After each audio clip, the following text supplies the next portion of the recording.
Vamos a dar inicio a la mesa de análisis 7, que tiene como título Género y Justicia, la argumentación como medio de inclusión. Los participantes son, como moderador, Roberto Lara Chogayán, y los ponentes son Paola Francisco Aburto Mancilla, Sandra Serrano García, Francisco Alberto Ibarra Palafox y Ramsés Montoya. Voy a proceder a leer unas breves reseñas de cada uno de ellos. Roberto Lara es licenciado en Derecho por la Universidad de Guanajuato, doctor en Derecho de la Universidad de Alicante, España, y miembro del Sistema Nacional de Investigadores. Se ha desempeñado como director de Educación de la Procuraduría de los Derechos Humanos del Estado de Guanajuato, como asesor en el Consejo General del Instituto Federal Electoral y como secretario de Estudio y Cuenta adscrito a la ponencia del ministro José Ramón Cosio Díaz, en la Suprema Corte de Justicia de la Nación, donde dirige actualmente el Centro de Estudios Constitucionales. Ha colaborado en distintas revistas académicas y es autor de El concepto de sanción en la teoría contemporánea del derecho y de Argumentación Jurídica, Estudios Prácticos. Bien, Paola Francisca Aburto Mancilla, abogada de la Universidad Mayor, máster en Argumentación Jurídica de la Universidad de Alicante y en la Universidad estudiante de la carrera de Administración Pública. Miembro del Poder Judicial chileno desde el año 2015, en donde ha trabajado en materias de derecho de familia como en derecho penal. Ha escrito sobre el desarrollo económico incluso y sustentable desde la perspectiva de género y sobre paradigmas de la investigación social. Sandra Serrano García, doctora en Derecho por el Instituto de Investigaciones Jurídicas de la UNAM. Tiene una maestría en Derecho Internacional de los Derechos Humanos por la Universidad de Essex, Reino Unido, y una licenciatura en Derecho por el Instituto Tecnológico Autónomo de México.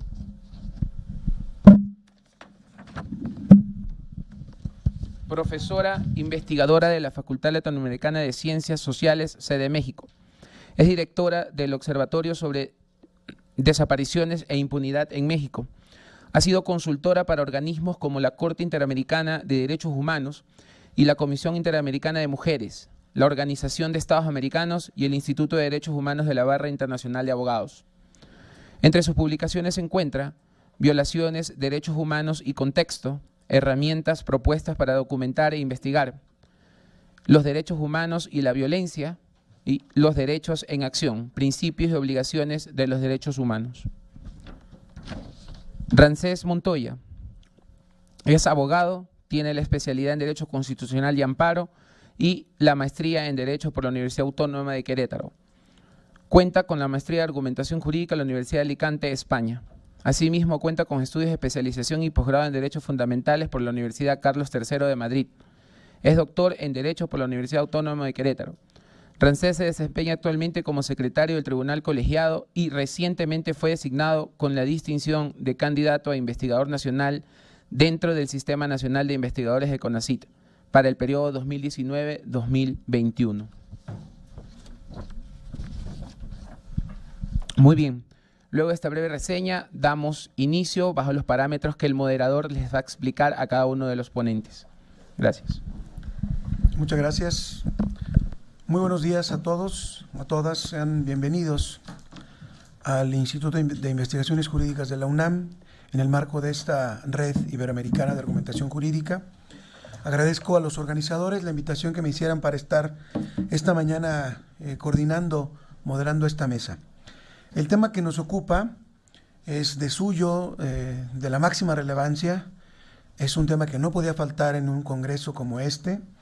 La preocupación por uno de las deudas institucionales más graves que tenemos en la región. Es fundamental, es de alta preocupación para todos y todas las juristas, que es el tema de la desigualdad, que es el tema de este complicado valor y derecho que es la igualdad y el derecho a la no discriminación, concretamente relacionado con el tema de las mujeres. Me pidieron que hiciera un par de preguntas que voy a leer para todos los participantes y para el público asistente, que son sobre las que nuestros disertantes van a hablar, van a discutir por 15 minutos cada uno de ellos. Así es que las preguntas las voy a lanzar de manera conjunta y empezaré otorgándoles el uso de la palabra en el orden siguiente. Primero le daremos la palabra a Paola Francisca Aburto Mancilla, enseguida a Sandra Serrano, después a Ramsés Montoya, ya que el doctor Ibarra Palafox se disculpa por un imponderable que tuvo que atender en estos momentos. Entonces vamos a tener un poquito más de tiempo, sin embargo nos vamos a ceñir a la metodología a los 15 minutos y si se puede daremos una oportunidad para que hagan réplicas entre sí nuestros invitados. Cuando pensé en las preguntas sobre argumentación y género y justicia en este marco de la teoría de la argumentación jurídica, de la dimensión argumentativa del derecho, me vino a la mente una preocupación que tenemos siempre en teoría del derecho, ¿no? Y es la preocupación relacionada con los casos especiales. Por eso hice una pregunta relacionada, robándome el concepto, por supuesto, de Alexi, para tratar de discutir sobre si se trata de un contexto, si tiene peculiaridades especiales el género, la discusión sobre género en materia argumentativa, en materia jurídica, o no, o simplemente se trata de un pendiente, de un descuido, de algo que no ha sido tomado en cuenta realmente, o bien si es algo estructural, si es algo que forma parte del problema, si el derecho mismo está estructurado de tal forma que provoca discriminación, etcétera. Por otro lado, me puse a pensar en los contextos de la argumentación jurídica. Como sabemos, los contextos de la argumentación jurídica no son iguales, no se puede exigir materialmente los mismos criterios de corrección, los mismos criterios de evaluación a un juez que a un litigante o que a un asesor en el ámbito de la administración pública. Las exigencias, el código deontológico del juez, dice por ejemplo Manuel Atienza, es de un nivel muy distinto porque depende claramente el derecho de todos los justiciables a ser juzgados con independencia. El juez tiene la máxima exigencia en un Estado de Derecho para decir el derecho, para tratar los problemas con la máxima pulcritud y con la máxima independencia posible. No así a los litigantes tienen otro código deontológico porque en ellos están detrás de un interés, naturalmente un interés estratégico en ganar los conflictos que representan, los conflictos de los que ellos son los postulantes, ¿de acuerdo? Por lo tanto, naturalmente no quiere decir que no haya ética en los abogados, pero es otro enfoque de la ética, es muy distinta la exigencia de unos y otros por el contexto. Y por supuesto los asesores de empresa o los asesores de la administración pública también tienen unas características distintas. Otro de los ámbitos, de los contextos que llama Atienza es el de la negociación, el ámbito de, por ejemplo, la solución de conflictos alternativa a lo jurisdiccional, también tiene otro tipo de dimensión. En todas se argumenta, pero la argumentación jurídica, la teoría de la argumentación jurídica se preocupa y pone acentos distintos en cada contexto. De ahí, de estas dos cosas, yo parto con las preguntas. Las preguntas son las siguientes. 1. ¿La argumentación jurídica con perspectiva de género puede ser considerada como un caso especial de la argumentación jurídica en general? Y la segunda pregunta dice, ¿cuáles son los criterios de corrección que se utilizan en la argumentación jurídica con perspectiva de género? Entonces, por 15 minutos, en primer lugar, como lo señalé, le voy a dar la palabra a Paola Francisca Aburto Mancilla. Paola, 15 minutos. Bueno, muchas gracias. ¿Se oye? ¿Sí? Primero que todo, dar las gracias a la Red Iberoamericana de Argumentación Jurídica por la invitación que me realizaron. Siempre va a ser un honor volver a reunirme con mis hermanos de Alicante. Así que muchas gracias por eso y felicitar 100% a la delegación mexicana por el desarrollo y las gestiones que realizaron en la organización de este seminario y que realmente ha estado magnífico. Mi exposición la voy a dividir de la siguiente manera. Voy a partir hablando sobre un poco de perspectiva de género para después luego ya introducirme en temas de argumentación jurídica y cerrar con un caso emblemático en materia de género en Chile. Partamos entonces. ¿Qué es la perspectiva de género? existe una diferenciación básica entre sexo y género. El sexo corresponde a lo biológico y está dado por caracteres sexuales primarios o secundarios. En sí, lo que nos define el sexo es esta diferenciación entre hombre-mujer o macho-hembra. En cambio, el género ya corresponde a un término que une un aspecto psicológico y cultural que no necesariamente guarda relación con el aspecto biológico, sino que a través del género se define la feminidad y la masculinidad de las personas. Las personas aprenden su estatus sexual y los comportamientos acordes a dicho estatus. Estas son las dos posturas que se encuentran enfrentadas en la actualidad, naturaleza versus cultura, y una de las preguntas que se intenta resolver a través de la perspectiva de género es ver si existe relación entre esta diferenciación biológica y esta diferenciación cultural. Pero hemos podido ver que el aspecto biológico no es suficiente por sí mismo para generar un comportamiento, sino que, y aquí siguiendo a Marta Lamas, estas son características que están dadas y creadas a través del género.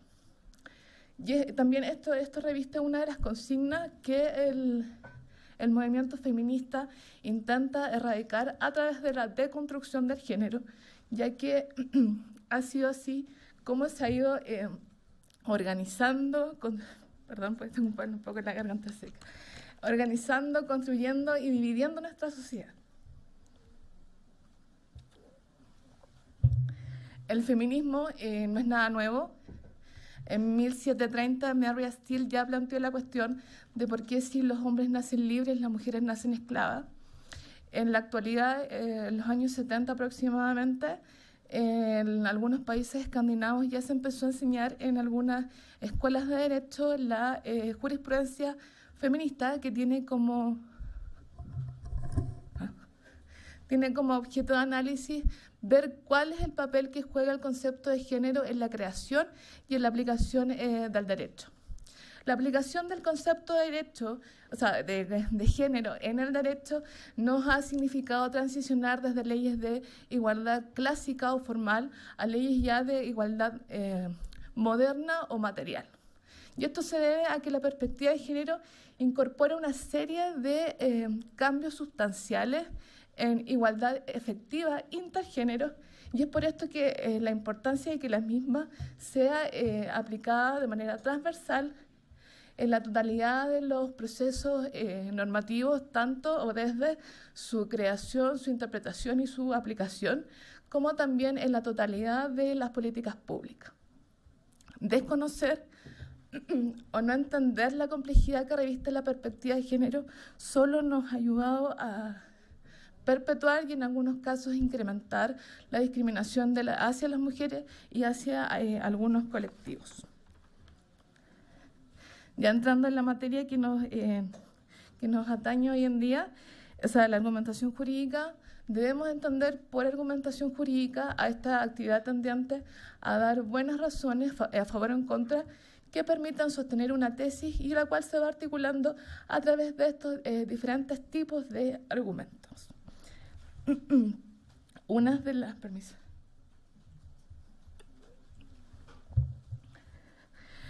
El primer problema que nosotros nos podemos enfrentar al tratar de desentrañar el tema de análisis fue ver qué es esto de caso especial.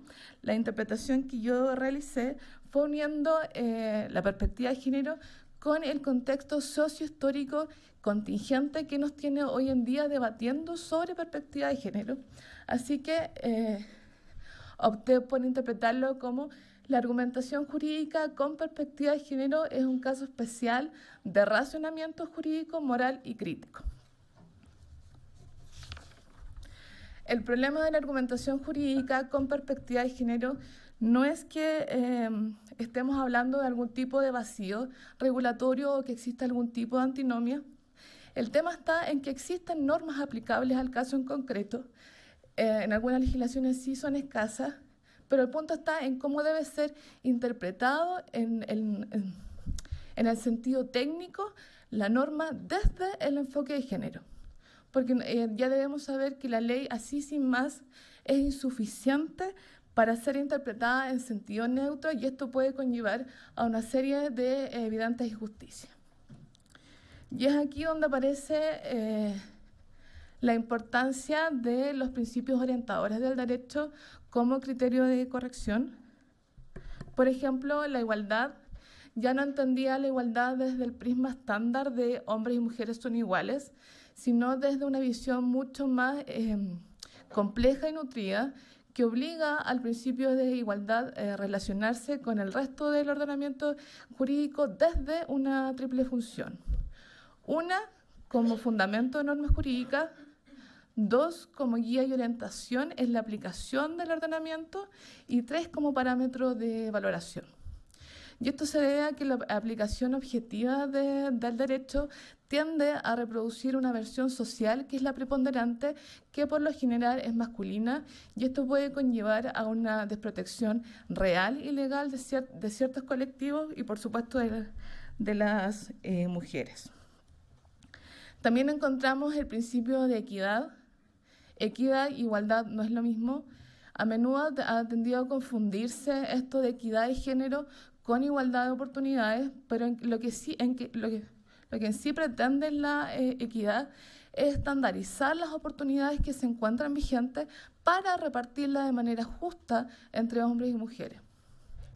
Nosotros podemos ver que cuando un juez interviene en términos de equidad, lo que está realizando es una corrección del derecho, y esto se debe a que la legitimidad de la equidad descansa en la ponderación, en la proporcionalidad y en la imparcialidad. La equidad solo ofrece una respuesta correcta, que es la modificación de la regla, y es por esto que nosotros no podemos entender qué es la igualdad si no es de la mano de la equidad. Finalmente, el jurista, para argumentar debidamente sobre perspectiva de género, debe tener conocimientos en fenómenos que se relacionen con la perspectiva. Por ejemplo, la luz de gas, el espiral del maltrato, el estrés postraumático, los mandatos de género, el patriarcado, y así existe una serie de fenómenos sociales que se relacionan con la perspectiva de género. Como ya señalé cuando comencé, voy a realizar un análisis argumentativo de un caso emblemático chileno en materia de género, que es el caso de Karen Atala Rifo. Voy a dejar ya los argumentos que escogí, y estos argumentos forman parte de la motivación de la Corte Suprema en Chile, para que ya los vayan leyendo mientras les explico de qué se trató este caso. Karen Atala en Chile es juez que luego de su separación asume su condición homosexual y lleva a su hogar, donde vivía con sus 3 hijos menores de edad, lleva a vivir a su nueva pareja. Esto conllevó a que el padre de los menores interpusiera una demanda de tuición y cuidado personal ante los tribunales de menores, argumentando que el que sus hijas crezcan en un hogar homoparental les generaría un daño a nivel emocional y en su desarrollo integral. Tanto los tribunales de menores como la Corte de Apelaciones en Chile rechazaron la demanda interpuesta por el padre y le entregaron el cuidado personal de los hijos a Karen Atala. El padre interpone un recurso de queja ante la Corte Suprema y fue la Corte Suprema quien finalmente, la Corte Suprema, se me fue la palabra, revocó, gracias César, revocó la sentencia de segunda instancia y le otorgó finalmente el cuidado personal de los hijos al padre. ¿Qué dijo la Corte Suprema? Por una parte, señala que Karen Atala ha interpuesto sus intereses propios por sobre los de sus hijas, postergando, especialmente al iniciar una convivencia con su pareja homosexual en el mismo lugar donde lleva efecto la crianza y el cuidado de las mismas separadas del padre. Y por otra parte, la Corte Suprema señala que esta situación va a conllevar a las menores López Atala a un estado de vulnerabilidad, porque su entorno familiar es excepcional y se diferencia significativamente del que tienen o sus compañeras de colegio, y esto la expondría a una situación de aislamiento y discriminación que igualmente afectará su desarrollo personal.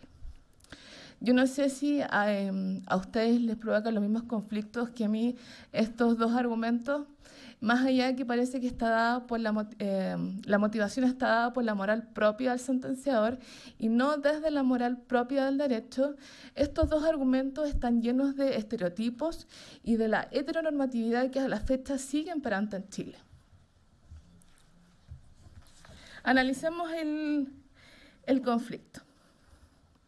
El problema inicial es ver si los jueces de segunda instancia, porque recordemos que esto se vio a través de un recurso de queja, que tiene como objeto ver si la dictación de una decisión, por lo menos en Chile, ver si la dictación de una decisión jurisdiccional se cometió un falta o abuso grave en la aplicación del derecho. Entonces, el problema inicial es ver si los jueces de segunda instancia han cometido o no un falta o abuso grave en la dictación de la sentencia. El enunciado normativo a interpretar en esta oportunidad era el modificado artículo 225 del Código Civil. ¿Qué establecía este código? Establecía por una parte una presunción que señalaba que en el caso de que los padres vivan separados, el cuidado personal le correspondería a la madre, y por otra establecía que por causa de descuido, maltrato o cualquier otra causa calificada, el juez podría entregar el cuidado de los hijos al otro padre. Podemos ver aquí que el enunciado normativo corresponde a una regla de fin y no de acción. El legislador no le está diciendo a los padres qué deben hacer con sus hijos luego de su separación, sino lo que está haciendo es optimizar el cuidado y la protección de los hijos luego de la separación de los padres. Por lo menos en Chile no existe una definición legal de lo que debe entenderse por causa calificada, pero por lo menos en la manera que estaba redactada, el enunciado podemos presumir que debe tratarse de hechos graves. Pero creo que para calificar una causa como calificada y así limitar un derecho como lo fue la tuición y el cuidado de los hijos en pro del interés superior de los menores, hay que tener en consideración dos puntos. Uno es la idoneidad, que en este caso está dado es idóneo para proteger el interés superior de los niños, limitar el cuidado personal de los menores a la madre, y por otro está la necesariedad, que en este caso estaría dado es necesario para proteger el interés superior de las hijas de cara natala, entregar la custodia al padre. Analizados estos dos puntos de idoneidad y necesariedad, y además teniendo en consideración que no exista un método alternativo que sea menos lesivo, solo así superamos el test de proporcionalidad que asegura la racionalidad de una decisión jurídica y a su vez justifica que esta medida sea legítima e imperiosa. ¿Cuál fue la respuesta final de la Corte Suprema? Que la orientación sexual de cara natala, la madre, es una causa calificada y los jueces recurridos no consideraron los efectos que ella podría acarrear en el cabal resguardo de los intereses de las hijas y cometieron falta o abuso grave al aplicar las normas legales. Aquí podemos ver que la Corte Suprema en Chile introduce como conclusión una presunción de riesgo. Pero esto ya no lo digo yo, lo dice González Lajer, al introducir una probabilidad como premisa del argumento, solo podemos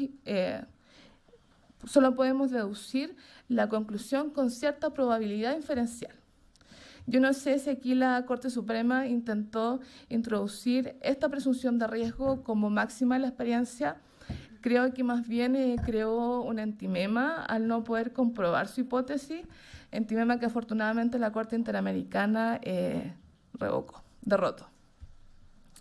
Aquí hemos podido ver dentro del análisis de estos dos argumentos de la Corte Suprema chilena que existe un tribunal superior que desconoce por una parte de qué se trata la perspectiva de género, al desconocer estas materias, por otra parte, crea una situación de discriminación y de desigualdad, y nosotros no podemos olvidar que la argumentación jurídica debe ser aquel método que nos permita justificativamente resolver algunos determinados problemas. Y como aquí hemos podido analizar a través de estos dos argumentos, no se observan las buenas razones que permitan sostener la tesis final de la Corte Suprema. Muchas gracias.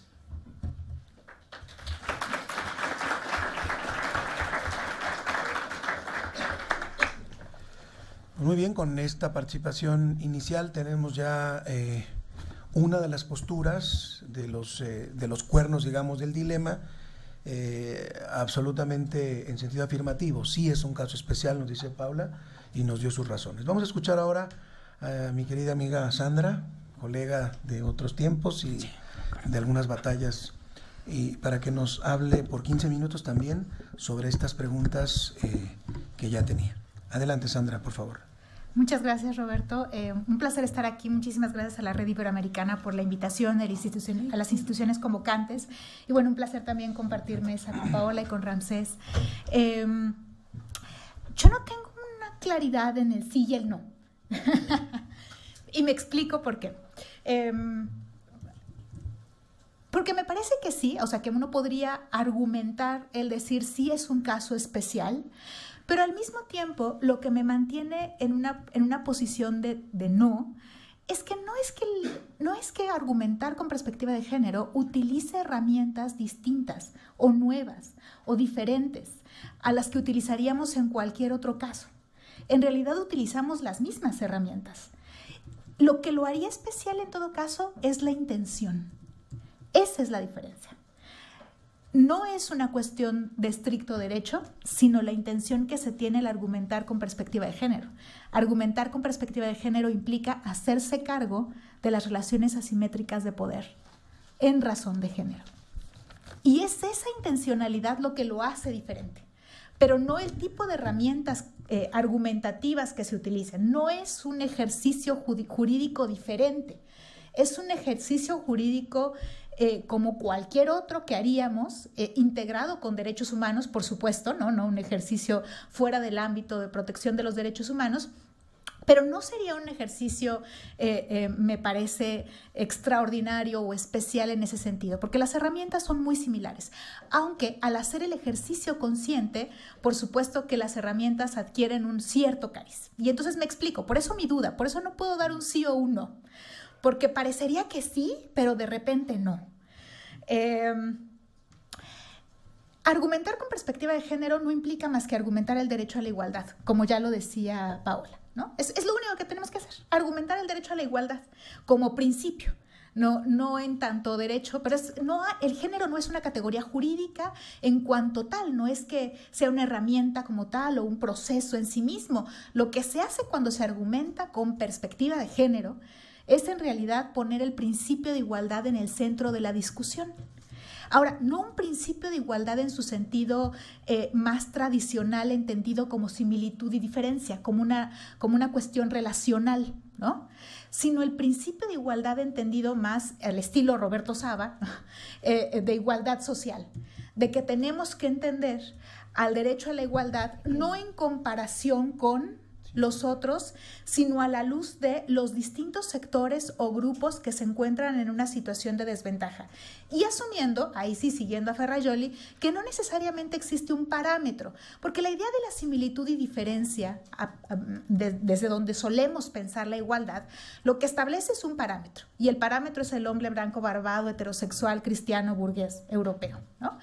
Lo que nos diría una idea más contemporánea de la igualdad no es cierto, ese parámetro no es tan real, no existe. Y pensar que el derecho lo que trata de hacer es igualarnos a todos nosotros, que no sé si hay aquí algún propietario de los medios de producción, porque si no todos estamos en desigualdad, ¿no?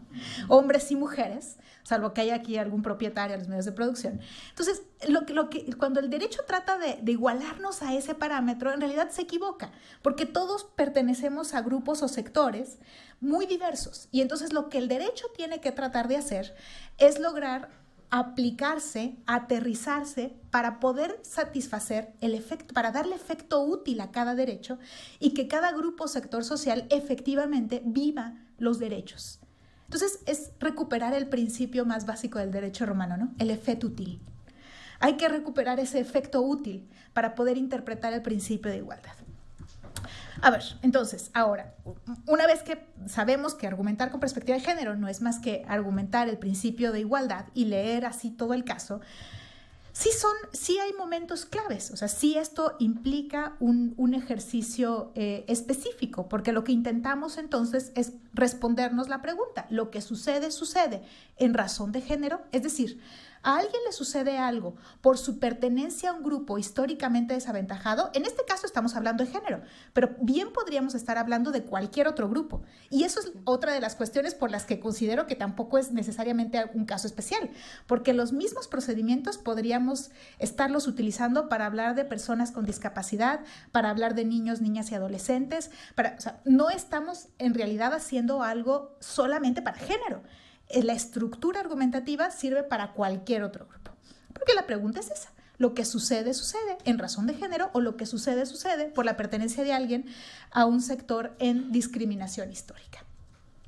Entonces, ahí está esta intencionalidad fuerte. Y lo primero que se nos cruza es eliminar estereotipos. Y eliminar estereotipos es, digamos, la tarea relativamente más sencilla, porque ahí recurrimos normalmente a nuestro test de escrutinio clásico, ¿no? Ahí volvemos a la similitud y diferencia. Pero tenemos que estar conscientes de que los estereotipos existen, no solamente por parte de las autoridades judiciales, sino también de las personas que litigan los casos, ¿no? Entonces, bueno, hay que identificar eso. Esa, digamos que sí es una característica particular de esto. Pero vamos a dar un pasito más allá. Si lo que queremos es ver si algo sucede en razón de la pertenencia de alguien al género, por ejemplo, entonces nuestro primer enfoque no puede ser el derecho. Nuestro primer enfoque tienen que ser los hechos. Y eso es un paso importantísimo, porque si lo que tratamos de ver primero es qué norma aplico, estamos perdidos. Al menos estamos perdidos porque no vamos a saber cómo entender el conjunto de hechos. Entonces, la primera operación jurídica es analizar los hechos para poder responder si efectivamente tengo que seguir todo el procedimiento. Porque si no, ¿qué caso tendría? O sea, si yo me encuentro un caso de una mujer a la que asesinaron porque le querían robar una bolsa y se resistió y la dejaron muerta en la calle, y es un homicidio, eso no es un feminicidio, ¿para qué le aplico razón de género? ¿Para qué argumento con razón de género? Lo que sucedió no sucedió en razón de género, ¿no? En cambio, si lo que me encuentro es una mujer asesinada en la calle, desnuda y violada, entonces probablemente sí es un caso de razón de género. Y ahí tengo que correr todo. Por eso tengo que partir de los hechos. No puedo partir del derecho, ¿no? Para poder saber qué es lo que tengo que correr después. Y los hechos nos dicen diferentes cosas. Lo primero que nos dice es quién es la persona. Al principio de igualdad, y no solamente a la perspectiva de género, pero al principio de igualdad sí le importa saber quién es la persona. Sí importa saber, por ejemplo, si esa mujer que se retractó 20 veces, ¿no? Y que después llega a juicio dudosa y se le escucha una disculpa, porque yo trabajo mucho con jueces locales, mucho más que con jueces constitucionales, entonces muchos de mis ejemplos no van a ser de argumentación constitucional tan fuerte, justamente porque estoy más en el piso de abajo, ¿no? Pero bueno, ahí también se construye mucho, ahí se construye realmente los hechos, ¿no? Si yo no me pregunto por qué esa mujer se retractó una y otra vez, entonces no puedo saber algo más que el hecho de decir a esta mujer le gusta que la golpeen. ¿Qué tal si esta mujer ya no tiene redes familiares, ya no tiene redes de amigos, le impiden trabajar, tiene hijos en edad escolar y no tiene acceso a recursos económicos propios? No es tan fácil decirle salte de tu casa porque no tiene a dónde irse. Y la conclusión tampoco es tan fácil de decirle es que te gusta que te golpeen, ¿no? Y por eso tenemos que ser muy cuidadosos primero con la persona y su contexto individual, saber quiénes son, dónde están, por qué están. Hay un caso que llegó hasta la Corte Constitucional de Colombia, pero que es un caso bien interesante que justamente ejemplifica esto de manera muy clara. Son un par de personas, mujeres, que habían estado bebiendo en un bar con un grupo de hombres.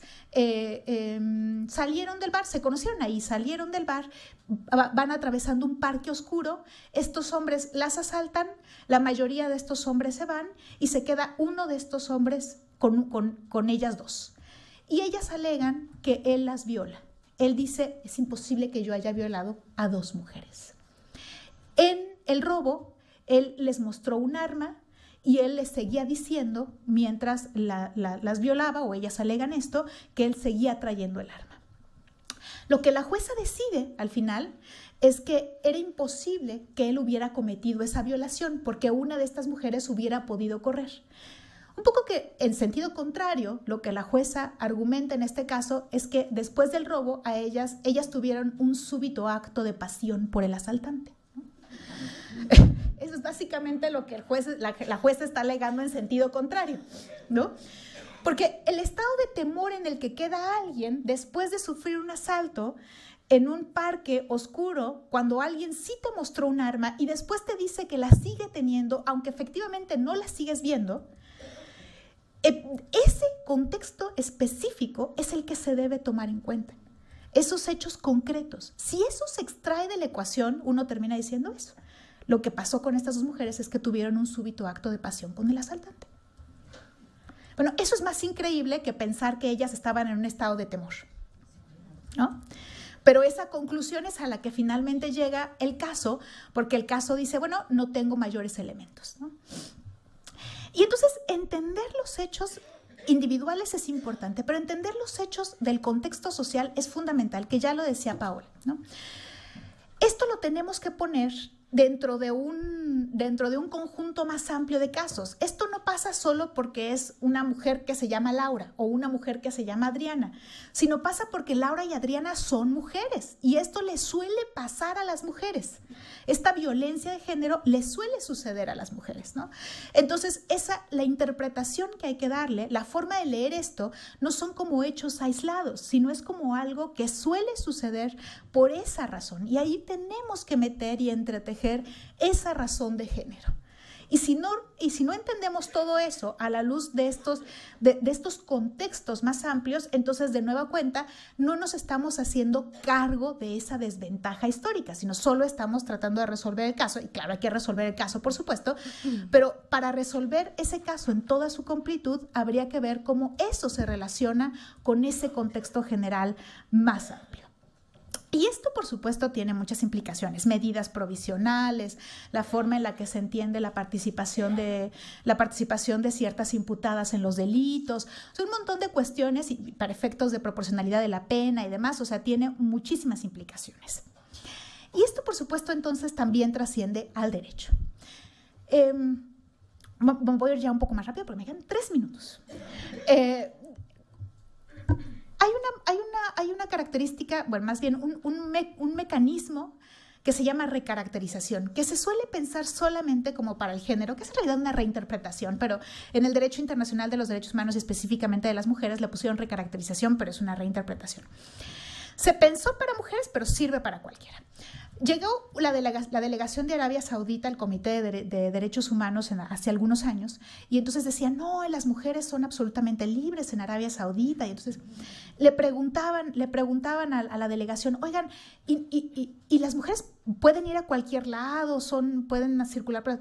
Absolutamente. ¿Y pueden salir solas? No, acompañadas de un hombre. Oiga, ¿entonces las mujeres tienen libertad de circulación y movimiento? Sí, por supuesto, no se les para solamente a ellas, no sé qué. ¿Pero pueden salir solas? No, acompañadas de un hombre. ¿Tienen libertad de circulación y movimiento? Sí, por supuesto. Porque claro, en nuestro imaginario, libertad de circulación y movimiento es la no existencia de retenes, ¿no? Es que no existe un retén. Entonces, solemos interpretar la libertad de circulación y movimiento mirando solamente a una parte del espectro de la humanidad. Pero cuando lo expandimos, entonces tenemos que aceptar que la libertad de circulación y movimiento también implica que las mujeres puedan salir solas y no solamente acompañadas de un hombre, o que puedan caminar por la calle directa a su casa y no tengan que dar 20 vueltas como nos pasa a las mujeres en la Ciudad de México, ¿no? Para poder tratar de encontrar medianamente seguridad, ¿no? Entonces, a esta figura figura se le llamó recaracterización en ese momento, pero no es más que una reinterpretación, porque lo que hicieron después de esta sesión en el Comité de Derechos Humanos fue reescribir todo el Pacto Internacional de Derechos Civiles y Políticos en lo que ahora es la Observación General 28, para poder entender, lo voy a decir muy cursimente, los derechos con mirada de mujer.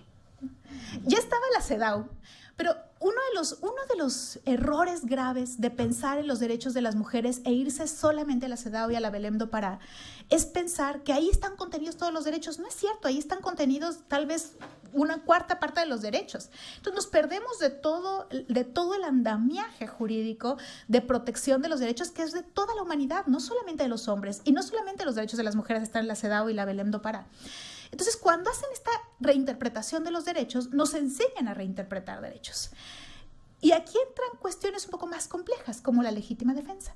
¿Cómo reinterpretamos a la legítima defensa, por ejemplo, en un caso de una mujer que asesinó a su agresor después de haber estado llorando 3 horas en el baño y sale desesperada porque cree que ahora sí la va a matar, le quita el arma al hombre y lo mata y la condenan a 30 años de prisión por homicidio calificado?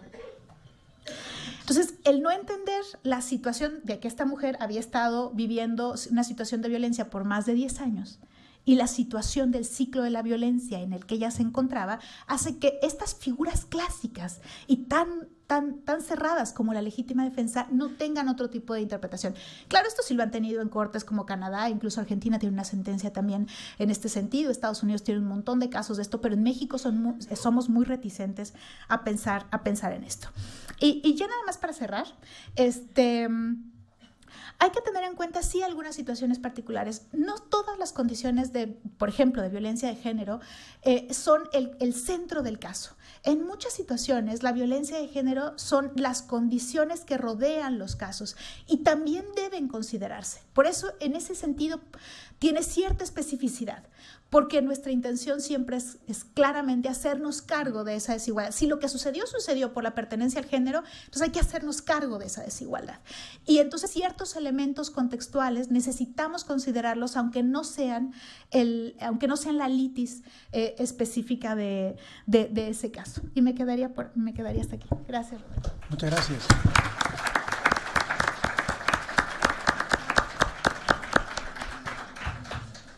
Bueno, como pudimos escuchar todos y todas, tenemos más instrumentos todavía de discusión en la mesa, muy interesantes por parte de Sandra, complementarios, diría yo, con otras perspectivas, no necesariamente contradictorias de lo que dijo Paola. Y me parece que había que llamar la atención, antes de darle la palabra a Ramsés, en 2 cosas. Es decir, aquí las preguntas se empiezan a unir, porque cuando hablamos de criterios de corrección en la segunda pregunta, estamos pensando en ¿cuándo evaluamos una buena argumentación? ¿A partir de qué? ¿De qué criterios? Y según lo que nos dice Sandra, pues alguien que no adopte la perspectiva de género cuando había que hacerlo, cuando debía hacerlo, cuando tenía un deber, digamos, metodológico de hacerlo, y no lo hace, el resultado es una mala argumentación. ¿Me explico? Y alguien puede decir, no, yo apliqué el modus ponens, apliqué la deducción, apliqué las reglas, sí, pero te faltó ver con perspectiva de género los hechos. Y esto nos lleva al tema de calificación normativa, por ejemplo, que dice McCormick, es un problema de calificación, no es un problema de la premisa normativa, sino de la premisa fáctica, ¿no? Cómo calificamos esos hechos con otra perspectiva cultural, etcétera. Y eso nos permite dudar otra vez si el caso entonces es especial, porque si pasamos el test de Sandra, es un caso con el contexto que merece ser visto así. Si eso nos brinca la primera pregunta, ¿no? Si entonces estamos en un caso especial o no. Muy bien, le voy a dar la palabra a Ramsés también por 15 minutos. Por favor, Ramsés, adelante. Sí, muchas gracias. Bueno, yo pensé que la mesa iba a ser más pacífica y todos estaríamos de acuerdo en que sí es un caso especial. Es bueno que no, que haya dudas. Yo creo que sí es un caso especial. Necesariamente se ocupa de problemas a través de la razón práctica y bueno, la pretensión de corrección no es otra más que un mandato de igualdad sustantiva y estructural. Entonces, yo estaría como en desacuerdo en algunas cosas que dices, porque no razonar diferente, yo creo que sí, y que quizá no razonar con modelos que nos inventemos, ya están ahí, pero creo que sí tenemos que razonar distinto, porque si no, entonces están ocurriendo cosas, voy a aprovechar yo un texto para dar respuesta implícita a las preguntas, un texto sobre feminicidio y que estamos viendo que el feminicidio en México queda impune. y tenemos ya el caso Campo Algodonero desde hace mucho tiempo y siguen las cosas igual. Entonces, yo creo que sí depende muchísimo. Este efecto útil depende de quién interprete.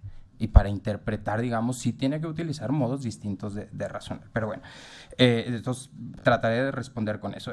Pongo así rapidísimo como un caso que sucedió hace poco aquí en Ciudad de México. Una chica, bueno, en los alrededores, una chica de 19 años desaparece. La reportan, en fin, después de unos días la encuentran estrangulada, al parecer violada, en un motel.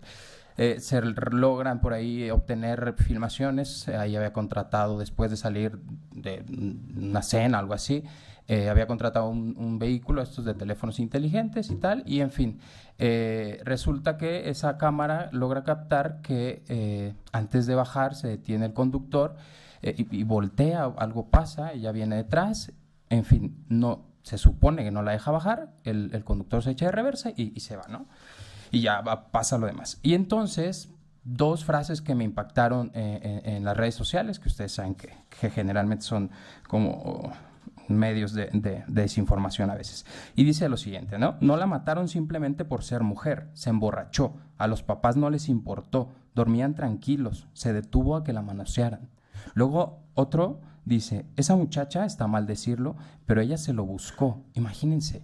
O sea, la forma en que estamos razonando, entonces creo que claro que hay que que hay que utilizar distintas formas de pensar. Entonces, bueno, voy rapidísimo. Yo creo que con estas palabras nos queda marcadísimo, ¿no?, una reacción de rabia, temor, horror colectivo. Y entonces, ¿qué se puede hacer? Yo desde la judicatura pienso que hay herramientas que no se han ocupado, que no se han aprovechado y que tendríamos que empezar a utilizarlas para razonar este tipo de temas. Y entonces me encuentro digamos, en este texto con un planteamiento que a muchos les dará picazón, y es que digo que para razonar temas de feminicidio es necesario partir de sesgos cognitivos, es necesario partir de estereotipos. Y entonces trataré de explicar por qué. Generalmente el estudio de la ciencia, la legitimación, digamos, de algo como científico, se ha fincado en que responde a pautas universales como la certeza, la objetividad, la neutralidad, etc. Y así ha sucedido muchísimo tiempo y tendrá su justificación quizá desde la Grecia antigua, de esta intención de separarse, ¿no?, de la teología, de la justificación de la verdad a través de la teología. Y entonces, bueno, ha habido por los humanos una constante admiración de la verdad como certeza. Pero en la actualidad, digamos, afortunadamente el clima epistemológico cambia y entonces ya no la certeza necesariamente es el fin último de la ciencia. Y entonces tenemos, por ejemplo, a Popper, ¿no?, que decía que a la ciencia no hay que pedir certidumbre definitiva, sino que hay que pedir si una hipótesis es probablemente verdadera, es decir, si tiene un grado de averiguable. Y entonces aquí empezamos a trabajar con temas de probabilidad, ¿no? Y entonces en 2002 llegan un par de estudiosos, Kahneman y Tversky, que se ocupan precisamente de estudiar esto de los sesgos cognitivos. Y a grandes rasgos lo que ellos querían establecer era si si los sesgos cognitivos tienen alguna implicación en la toma de decisiones de las personas y cómo optimizar esos sesgos para llegar a una buena decisión. Bueno, y entonces teniendo, digamos, todo este marco, siendo un resumen muy apretado, pero teniendo todo este marco, podemos decir que en los sesgos podemos encontrar sí herramientas óptimas para trabajar. De hecho, todos, generalmente, los juristas trabajamos con sesgos, necesariamente. Ahora, claro, los sesgos implican que tenemos una información limitada. Generalmente tenemos una información limitada. Y entonces muchos los han tratado de desacreditar por esto. Pero pienso que utilizar sesgos implica necesariamente asumir un riesgo. ¿Por qué? Porque quien decide no sabe qué aconteció, pero conoce las probabilidades de que haya sucedido algo. Y en esto sí estoy de acuerdo con Sandra, esto depende, por ejemplo, tomar en cuenta el patrón social específico, es decir, el contexto de un lugar, ¿no? Salud. Ahora, muchos dirían, bueno, ¿a dónde vas con todo esto? ¿Qué es el razonamiento que se plantea? En teoría de argumentación jurídica sabemos que el contexto de descubrimiento, y parecería que ahí está afincado mi análisis, el contexto de descubrimiento es esta hipótesis al tanteo que uno se va formulando para resolver un problema, y después la justificación vendrían a ser las razones. Bueno, creo que un método de razonamiento que nos puede servir mucho utilizando este planteamiento de los sesgos es la abducción. La abducción generalmente se entiende como la mejor explicación o la más probable para llegar a conclusiones razonables. Y entonces, claro, yo creo que hay que razonar desde la abducción. Los jueces tienen que razonar desde la abducción, desde la probabilidad, porque si no, y he sido testigo de esto, hay casos que se consignan por Ministerio Público de feminicidio y reclasifica el juez a homicidio, porque no había razones de género. Una mujer que fue encajuelada, ¿no?, que fue también violentada y que después aparece su cuerpo y él dice, no, eso para mí es una reclasificación a homicidio, porque yo no veo razones de género. Primero habrá que entiende el juez por razones de género.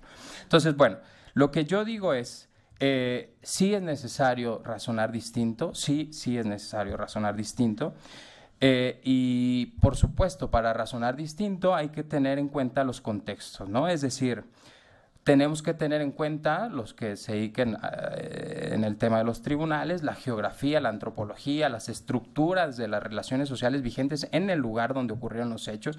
De hecho, el juez tendría que utilizar información estadística, ¿no?, para conocer la situación del lugar donde aconteció aparentemente ese delito. Y entonces, bueno, muchos criticarán y dirán, bueno, es que lo que tú estás planteando precisamente es trabajar con probabilidades sin llegar a certezas. Y estás además utilizando el planteamiento de los sesgos, o de los estereotipos, cuando la perspectiva de género, una de sus primeras líneas de combate es precisamente arraigar los estereotipos. Y yo digo, bueno, y ahí podría decirse incluso que se podría haber vulnerado el principio de presunción de inocencia, ¿no?, trabajando de ese tipo de razones. Y diría, bueno, no, creo que ahí habría una falacia de falsa oposición, de las más comunes que de hecho rescatabas Ferreira en este libro bonito de La lógica viva. Y bueno, entonces creo que no necesariamente. Es decir, si uno toma en cuenta el contexto, lo tiene que tomar en cuenta desde el estereotipo. Claro, tiene que saber que ahí en ese lugar probablemente, ¿no?, según los hechos, claro, y teniendo pruebas, etcétera, esa persona que se condujo de esa manera, si está inserta en un contexto misógino, pues probablemente su conducta responde a ese contexto. Me resultaría difícil y complicado pensar que conozca un contexto distinto si no ocurre este elemento geográfico y antropológico. Y bueno, también decir frente al tema de la presunción de inocencia, pues tampoco es problemático, porque la prueba en materia penal más destacada y eficaz es la de indicios, ¿no? Entonces los indicios es la conexión de probabilidades, etc. Entonces creo que tampoco habría por ahí ningún problema. Y bueno, y última cosa que me gustaría rescatar también es los sesgos o estos estereotipos los utilizamos para una finalidad, es decir, conocer el contexto y razonar así. Y eventualmente, claro, las pruebas que se alleguen, analizarlas con ese enfoque crítico, ¿no? Y entonces esto tendría una vocación transformadora, es decir, relatar y conocer desde los estereotipos para irlos transformando. Pero si no utilizamos este tipo de razonamiento, es decir, utilizando o pensándolo como caso especial, me parece que difícilmente la norma que tipifique el feminicidio pues tendrá algún grado de eficacia. Podría darles datos alarmantes, ¿no?, del último registro que tiene el Observatorio Nacional sobre Feminicidios, pero lo cierto es que tenemos un muy baja cantidad, primero, de autos de vinculación o de formal prisión previstos sobre feminicidio y eventualmente sentencias condenatorias mucho menos, ¿no? Hay un caso, de hecho, el de Mariana Lima, que es de la Corte, que justamente trabaja con la abducción, es decir, y retoma todos los argumentos del campo algodonero, donde también trabajan con abducción y trabajan con estos sesgos. Entonces, bueno, ¿todavía tengo tiempo? ¿Sí? ¿Voy bien? Bien. Entonces, bueno, creo que sí, podríamos coincidir en varias cosas y tampoco armar un falso debate, ¿no? Quizás son complementarias las visiones, pero sí creo que tenemos que razonar distinto. Y entonces, si me permiten leer lo final. De aceptar esta forma de razonar se podrían generar 3 efectos. El primero es que de esta forma se evita la comodidad del silencio para expresar las muertes que calladamente se han quedado sin justicia. Segundo, implica, esto es importante, disminuir el cautiverio y el sufrimiento de la mujer, en la medida en que se luche contra el dolor y se le saque de ese cautiverio. Solo poniendo el dedo en la llaga, al mencionar y hacer visibles los estereotipos, es posible que la historicidad de la mujer se extrapole hacia espacios de libertad. El tercer efecto, bueno, ya había adelantado un poco, tiene una vocación transformadora, pues la intención es modificar los patrones socioculturales de conductas de hombres y mujeres con mira a alcanzar la eliminación de los prejuicios. Y pensando como en un cierre, me encontré por casualidad, ayer que también le daba vueltas a la ponencia, con este bonito grabado de Goya, uno de los, es el número 43 de los varios que tiene de caprichos, y es el grabado de El sueño de la razón produce monstruos, ¿no? Digamos que este grabado se ha interpretado, se ha entendido, que precisamente perseguir como un sueño a la razón en el sentido de certeza, pues construye monstruos. Y diría yo, si lo trasladamos al derecho, genera sentencias monstruosas, ¿no? Es decir, esas sentencias monstruosas que reclasifican de feminicidio a homicidio. Y entonces nos enfrentamos a ese monstruo frío, ¿no?, del que hablaba Zaratustra. En fin, por mi parte es todo y no sé, estoy abierto al debate porque igual... Muchas gracias.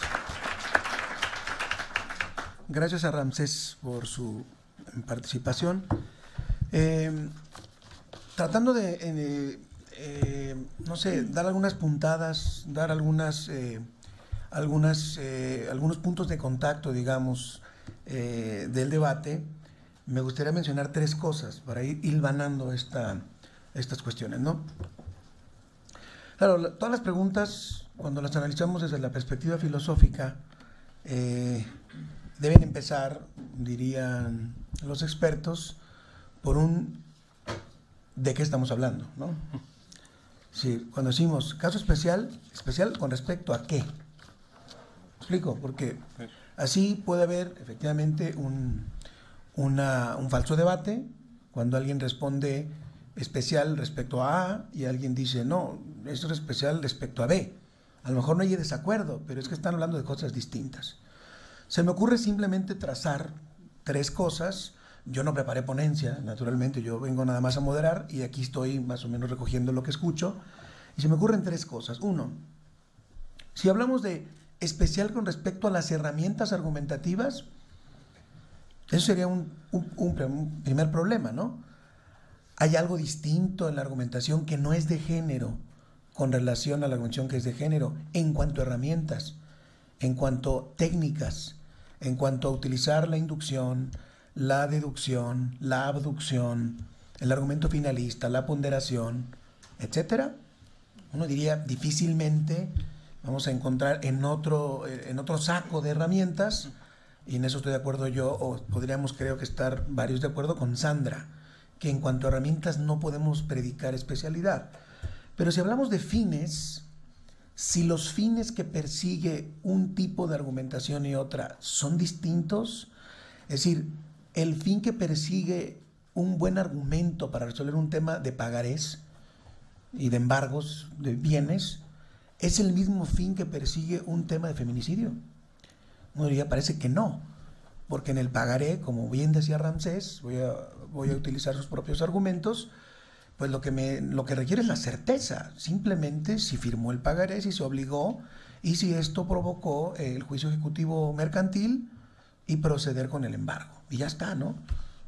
Sabemos que está desincorporado de la obligación misma, que la obligación consiste en la propia firma del documento, ya está. Entonces, a lo mejor en los fines podemos hablar de diferencias. Y en tercer lugar, los ámbitos, el tipo de caso el tipo de ámbito en el que se argumenta, si esto nos puede dar algún tipo de viso de diferencia. Y medio para tratar de resolverlo, se me ocurrió traer aquella tesis de Bobbio, donde él distingue entre lo estructural y lo funcional. Y quiero lanzarles simplemente como idea de esta distinción. Posiblemente desde el punto de vista estructural, a la Bobbio, no hay caso especial. Pero desde el punto de vista funcional, es decir, a dónde está orientada un tipo de argumentación y otra, u otras, entonces podríamos encontrar diferencias importantes. Y Bobbio siempre decía eso, es que una cosa es la estructura y otra cosa es la función. Parece que la función de la argumentación en materia de género es otra función que la de argumentación en no materia de género. Con una cuestión, posiblemente se nos descose el saco cuando, y aquí es otra pregunta, un nuevo problema, un subproblema. Dice Sandra, muy interesante, oye, también están migrantes, también están afrodescendientes, también están menores, también están adultos mayores, personas en situación de calle, es decir, grupos desaventajados. Y Sandra los engloba en el tema de igualdad, lo cual me parece muy, muy bien. Todos los temas de igualdad, yo me sigo preguntando, aún dentro, y ustedes que son expertos, yo no, aún dentro de ese conflicto, de ese ámbito de la conflictividad relacionado con el principio de igualdad, ¿habría especialidad en el tema de las mujeres, en el tema de género, pues? El tema de género, ¿habría una subespecialidad con relación a migrantes, etcétera? Porque ahí, por lo que he escuchado y poco que he leído, pueden traslaparse vulnerabilidades, ¿no? Como decían las zapatistas, yo me acuerdo aquel discurso del zapatismo, ser mujer indígena, ¿no?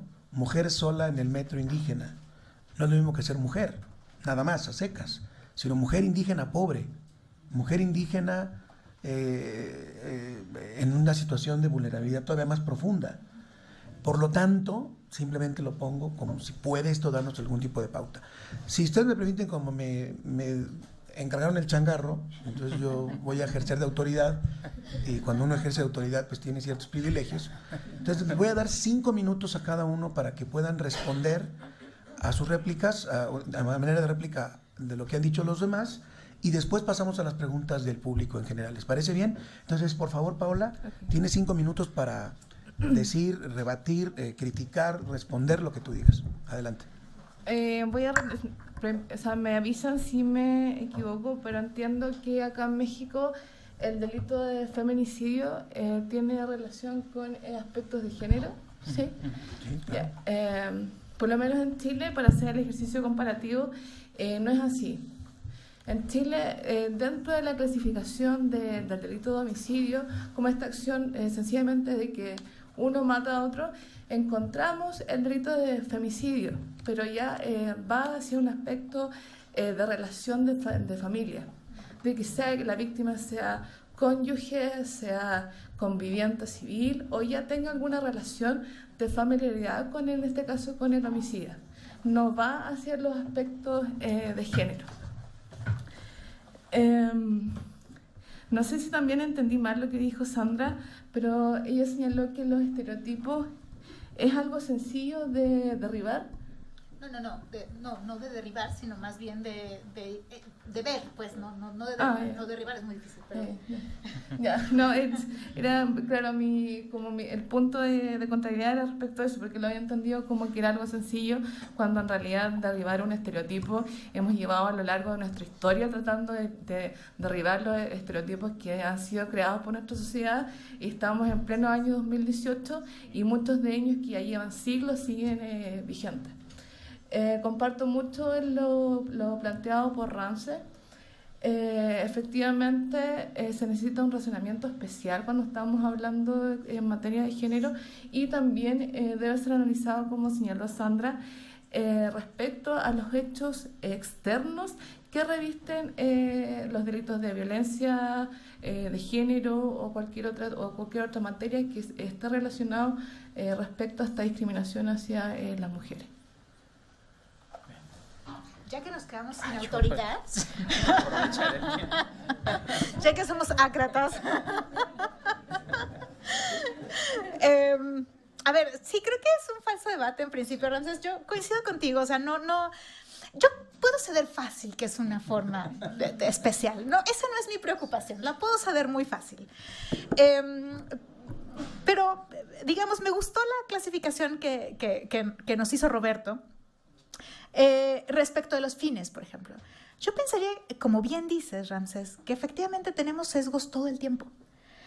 Y el punto es que siempre tenemos que asumir nuestros sesgos, no solamente respecto del género o respecto de los grupos en situación de subordinación histórica, sino también, por ejemplo, en cómo entendemos la democracia y cómo entendemos las funciones de los tres poderes y cómo eso impacta la adjudicación de los derechos sociales, por ejemplo, ¿no? O sea, a lo mejor explícitamente decimos, explícitamente no parafraseamos cómo entendemos la democracia, así como más procedimental representativa o más sustancial representativa o participativa incluso. Ahí viene la autoridad a toda velocidad.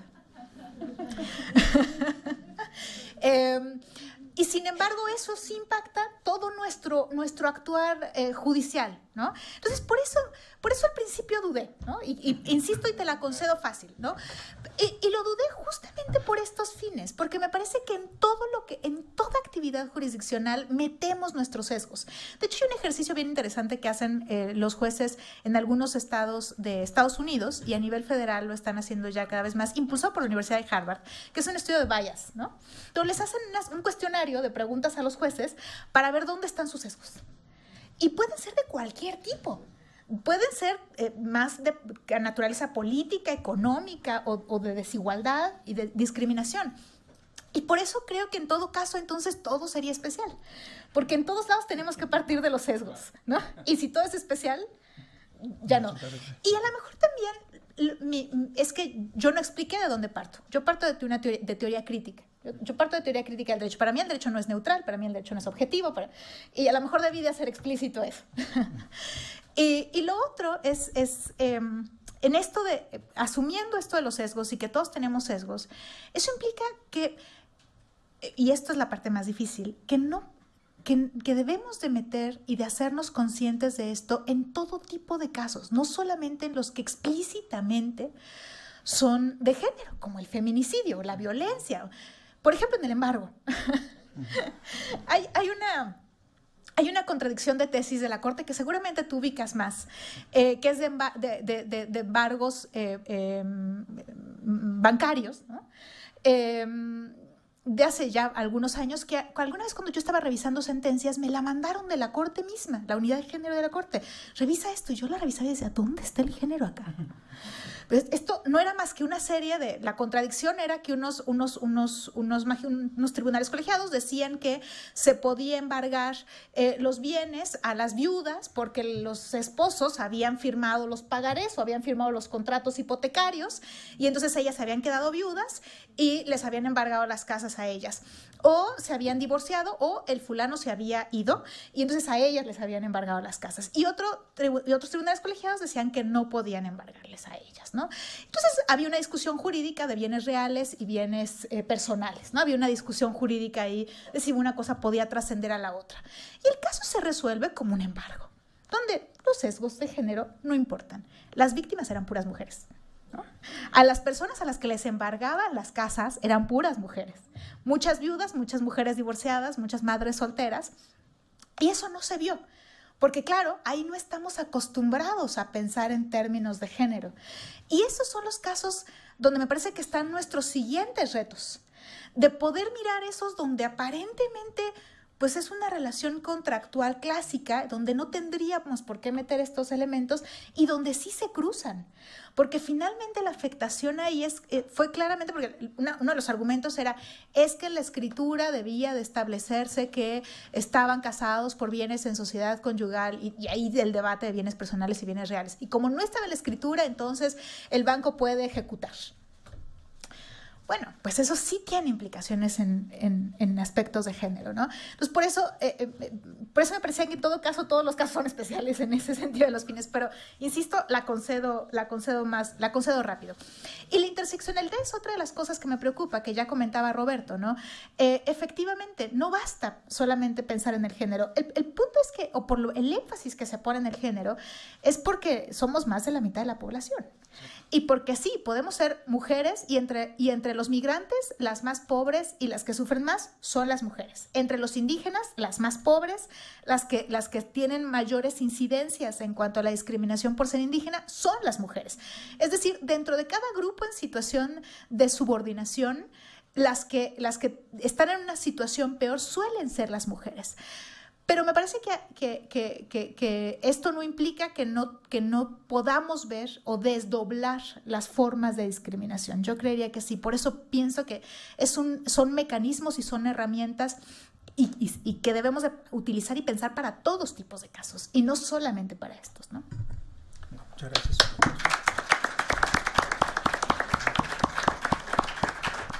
Bien, bueno, creo que ya la mesa se hizo más pacífica y... no, claro, sí, yo no quería justamente cometer esta falacia, la falsa oposición y yo creo que sí, lo que comenta Roberto es una forma interesante de analizarlo desde los fines que persigue, ¿no? Finalmente, el objetivo que está detrás de esta herramienta de la perspectiva de género es sí, la igualdad sustantiva y tal. Entonces, bueno, creo que ahí ya tampoco valdría mucho profundizar, pero a modo nada más de continuar con esto de la interseccionalidad, que es realmente un tema y que quizá después se diga que sea una perspectiva interseccionalidad, no lo sé.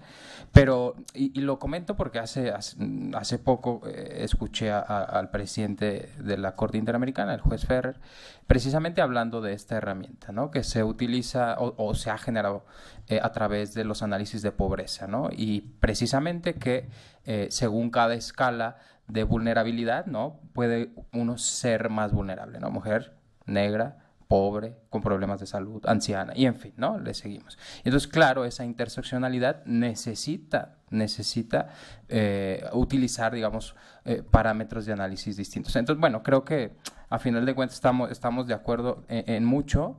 Y quizá el mensaje que a mí me gustaría sentar acá es precisamente que sí, los jueces, todos, en fin, utilizamos sesgos, pero lo que decía ya Sandra, ¿no?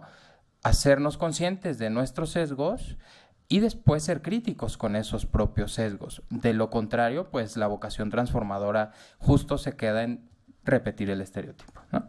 Gracias. Empezamos con la sección de preguntas y respuestas. Tenemos ya la primera por aquí. Nos dice, por favor, su nombre. Ya sé que a lo mejor llevan 3 días de congreso, pero yo no los conozco. Entonces, que digan su nombre rápido y a quién le dirigen la pregunta, por favor. Bueno, mi nombre es César Carvajal. En realidad voy a dar una opinión. Espero que no me corten por esa razón. Me parece, Roberto, que tu pregunta fue un poquito especiosa o tal vez algo tramposa como para abrir una discusión y estuvo interesante. Lo del caso especial a mí me parece muy raro y Ramsés lo que hizo fue argumentar si era un caso especial de la razón práctica general y en consecuencia se fue al caso especial y Alexiano terminó con el cuento. Pero tu pregunta era si era un caso especial de la argumentación jurídica y esa pregunta era diferente. ¿La argumentación jurídica sirve para esto o no sirve? Y yo creo que sí sirve. Me parece muy difícil calificarla como un caso especial si todas nosotras y todos nosotros creemos que la argumentación es una forma de encontrar, articular, fundamentar y compartir buenas razones. Si eso creemos sobre la argumentación, tal vez con excepción de Sandra, que es crítica, entonces tendríamos un problema en separarnos y decir que es un caso especial. Nos iríamos un poco de algo en lo que confiamos mucho para construir, entre otros lados, desde el escenario judicial. También imagino por ahí un personaje hipotético, un español sin barba de más de 60 años, profesor, que ha trabajado incansablemente por entender la razonabilidad en el derecho, que se preguntaría, ¿acaso acá no hay contexto de descubrimiento y contexto de justificación? ¿Acaso no hay acá dimensiones formal, material, pragmática de la argumentación? ¿Acaso no hay, lo que dijo Ramsés, una pretensión de corrección? De modo que me parecería muy complicado, desde mi punto de vista más bien judicial, apartarme de esa forma de pensar. En cuanto, me parece más bien que todo lo que ustedes dijeron, y ahí propuso Roberto que se articulaba con la segunda pregunta, encaja muy bien para entender desde la argumentación cosas adicionales. Así Paola y Sandra se fueron por la búsqueda de razones materiales y esto es supremamente importante y la razón material central que está detrás de esto pues es la igualdad material. Aparte de eso hubo otras, por ejemplo la ausencia de representación, no hay casi juezas mujeres, la dificultad para llegar a lugares de poder, son todos problemas que pueden ser digamos, beneficiados con lo que ustedes dijeron, el derribo de estereotipos, de modo que lo que yo siento es que ustedes le dan mucha fuerza a la dimensión material de la argumentación jurídica, porque dicen dónde el juez o dónde el operador jurídico podría buscar, debería entender buenas razones. Con Sandra muy de acuerdo, otros grupos discriminados, yo pienso mucho en indígenas, ahí sigue funcionando la argumentación jurídica, pero valen mucho, por ejemplo, pruebas como el dictamen pericial, la propia conversación con el pueblo indígena, la comprensión de patrones históricos de discriminación, y ahí me parece pues que es brillante todo lo que tú propones. Y sobre Ramses, a mí pues tengo un comentario así, yo he hablado como con él antes de estos casos que él nos ha contado, y entonces a mí me parece que lo que propone Ramses es escandaloso en dos sentidos. El primer sentido es proponer la abducción, que es como el método de inferencia menos respetado, el que parece así como de novela policíaca, y el segundo es defender los sesgos cuando precisamente la pelea es contra los sesgos. Entonces, lo que hace Ramses me parece escandaloso, pero muy valioso. Lo que hace es proponer, sin mitificar el razonamiento probatorio del juez, aceptemos que la abducción hace parte y que incluso la certeza que se pide en derecho penal es una certeza razonable que suele satisfacerse a partir de indicios y de un razonamiento probabilístico. Entonces, es sin duda una reivindicación de la abducción que sirve para casos con pocas pruebas materiales, digamos, entre comillas, pruebas directas. Y es escandaloso con los estereotipos, pero me parece simplemente que se olvida que el estereotipo que se rechaza es el discriminatorio. Si uno comprende con Ramses que hay estereotipos valiosos, como por ejemplo que México es una sociedad machista, este es un estereotipo muy difícil de negar. Por ejemplo, no sé, que es más probable que una mujer tenga que caminar 20 cuadras a que un hombre tenga que hacerlo para encontrar, pues digamos, seguridad. Creo que ahí uno entiende perfectamente su propuesta y no es una propuesta que atente contra seguridad jurídica y certeza. Por último, solo una cosita más, ya sé que me alargué mucho. Propones mirar los hechos antes que las reglas. Eso me parece muy raro, por una razón simple, es que todos los casos nos llegan por hechos y yo creo que la mirada de ida y vuelta es imprescindible, no en este, sino en todos los casos. Pero si uno combina esto con las guías de aplicación que propuso Paola en un comienzo, entonces uno sí tendría, vea juez, cuando llegue una mujer, cuando usted sepa que hay una familia, cuando conozca el contexto social, entonces no se le olvide que usted va por igualdad material, y ahí sí me parece que va pues muy bien con la propuesta. Gracias. Muchas gracias. ¿Alguien más? Por orden de aparición estaba aquí la compañera, ahí y después de atrás, el compañero de azul. Gracias. Adelante. Hola, buenas tardes. Mire, mi nombre es Janet Hernández.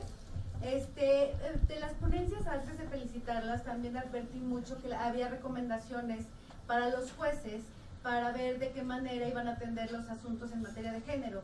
Pero me gustaría que por favor abundaran más en recomendaciones para los abogados litigantes que van a proponer estos asuntos y para las propias mujeres que en caso de que sufran violencia económica, violencia física, no saben cómo actuar, ante quién acudir y de qué manera no se les va a decir, bueno, es que está presentando un asunto porque de alguna manera se va a arrepentir. Por ejemplo, cuando van y denuncian a su marido por violencia física, dicen, no, pues es que no le vamos a hacer caso a la señora porque al ratito lo va a perdonar. Entonces, ¿qué recomendaciones les darían, por favor, también a ellas? Gracias. Vamos a reunir las preguntas para ahorrar tiempo y van tomando ustedes nota y quien la quiera responder me lo dice. Por favor, compañera. Buenas tardes, gracias de antemano. Su servidora soy Raquel, soy litigante y efectivamente, como bien lo explicó el doctor, lo vemos desde otra perspectiva, tanto ética como jurídica. En el lado del litigante nos preocupa algo cuando sucede querer ver esta regla como especial, y comulgo con el criterio de la doctora Sandra, y voy a agarrarme un poquito de lo que explicó el doctor, justamente en la discriminación. Efectivamente, un estereotipo, a criterio de su servidora, salvo lo que tengan mejor opinar, un estereotipo se vuelve malo cuando tiene un perjuicio, y cuando tiene un perjuicio entonces nos da una discriminación. Entonces, tomar la perspectiva de género bajo una regla especial debería ser con cuidado de que no sea discriminatorio, porque lamentablemente puede suceder también a contrario sentido, en el que el discriminado sea el varón, que lamentablemente también pues sí se han presentado esos casos, y decir que fuera exclusivo o especial nos estaría excluyendo y a la vez discriminando, y bueno, me gustaría saber sus opiniones. Gracias. Compañero de azul, y después cerramos esta primera ronda y vamos con los tres de este sector, por favor. Gracias. No, ¿es el compañero de atrás? Sí. Voy a aplicar una regla, pues, primero en tiempo, primero en derecho.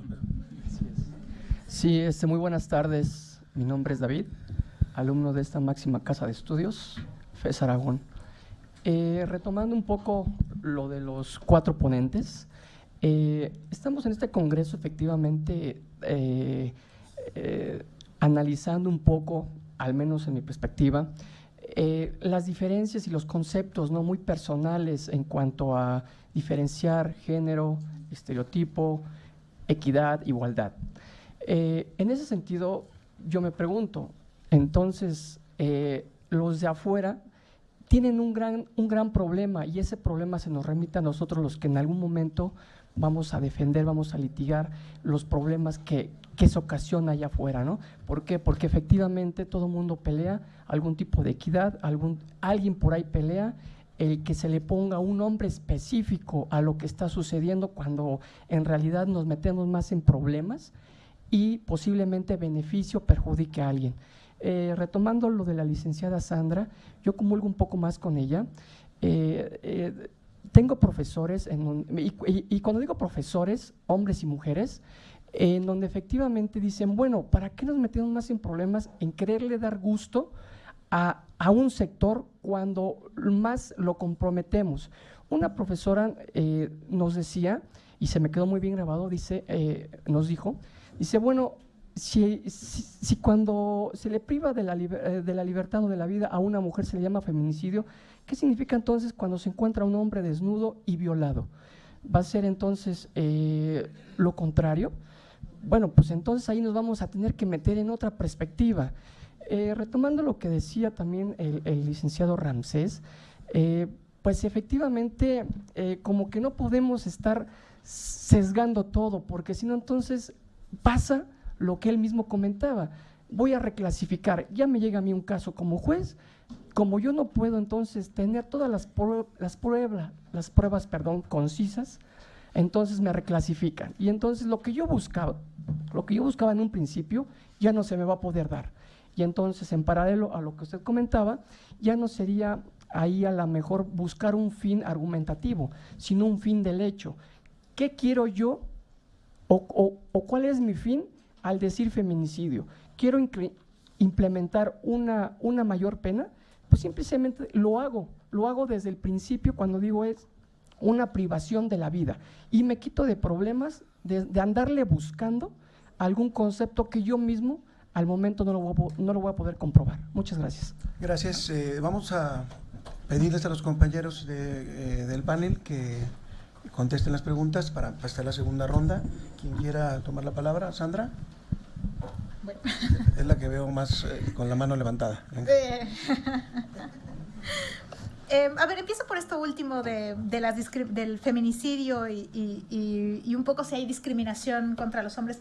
Yo creo que hay que entender algo que a lo mejor mencionó Paola, pero reiterarlo simplemente. Estamos hablando de desigualdades históricas.